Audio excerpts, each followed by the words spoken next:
Every parent knows this exact moment of panic.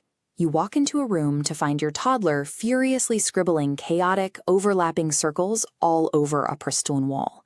The standard reaction is immediate. You rush in, take the crayon away, and try to redirect that energy into something structured, usually by placing them in front of an alphabet workbook. We react this way because of a rigid definition of what writing is supposed to be. We treat it as a linguistic tool, bound by strict rules, syntax, and recognizable letters. By forcing that standard onto a toddler, we categorize these early scribbles as a failure to communicate. In reality, we are looking at their very first attempt to do exactly that. To understand what is actually happening, we have to block out the physical mess on the drywall and look at the situation from the child's internal perspective. To the child, this is an exercise in problem solving, how to move a thought trapped inside the head out into the physical world. This is a process known as cognitive transfer.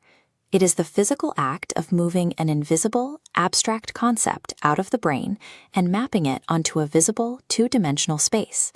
That mark on the wall is the first successful physical manifestation of an invisible thought. Long before a child develops the vocabulary to speak in complex paragraphs, they are already generating massive, intricate thoughts. Because they don't yet have the verbal words available to express those ideas, a child's first abstract drawing functions as their very first sentence. Writing exists on a continuum, starting here with unstructured doodling acting as the foundation for expression. As the brain organizes spatial awareness, raw expression gradually evolves into representational doodling. Over time, those shapes streamline further, condensing into structured letters. Whether a child uses abstract scribbles, crude pictures, or standardized letters, the underlying action is exactly the same. It is thinking made visible.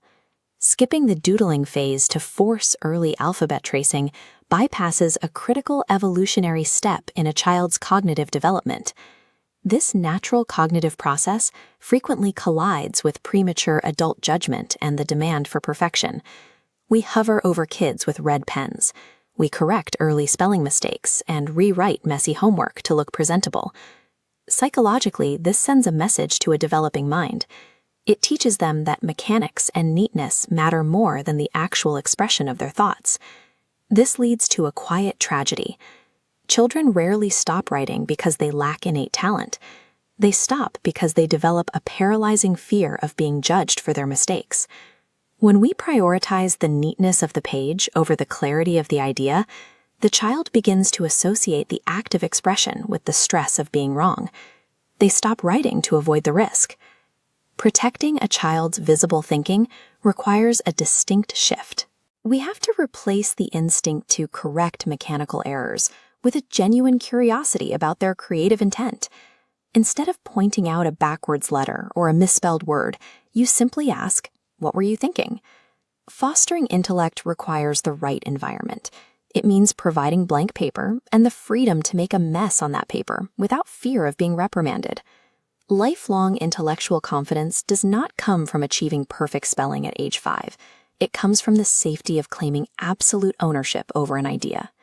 The greatest minds share the same cycle of intellect, a continuous, unbreakable loop of reading, thinking, and writing. To awaken this cycle within every child, we must stop demanding perfection from their earliest drafts. We need to celebrate the chaotic process of children making their minds visible. That mess is the starting point for every future work of logic and creativity.